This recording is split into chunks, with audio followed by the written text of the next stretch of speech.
నేను చెప్పే ప్రతి మాట కళ్ళ ఎదుట కనిపించే డెవలప్మెంట్. మరి ఎందుకు చాలామందికి ఎందుకు కల్పించడం లేదు? అది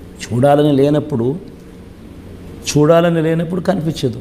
పచ్చకామరులకు లోకమంతా పచ్చగానే కనిపిస్తుంది. ఆ మాదిరిగా చూడాలని లేనప్పుడు, స్పెషల్లీ మన కర్మ ఏందనంటే, ఇక్కడ యుద్ధం ఏం జరుగుతూ ఉందనంటే, వీళ్ళ పేరుకే మీడియా, వీళ్ళు associate partners of Chandrababu Naidu. అన్ఫార్చునేట్గా వీళ్ళకు మనం చేసే ఏ మంచి కనపడదు. పైగా అబద్ధాలు, వక్రీకరణలతో మనం చేసేదాన్ని కూడా డైల్యూట్ చేసి వేరే రకంగా ట్విస్ట్ చేసి రాసేవాళ్ళు వీళ్ళు. సో ఇటువంటి నెగటివ్ మీడియాతో యుద్ధం చేస్తూ ఉన్నప్పటికీ కూడా జరుగుతూ ఉన్న అభివృద్ధి అయితే ప్రతి చోట కనిపిస్తూనే ఉంటుంది. నేను ఒకటి చెప్తాను రజనీ,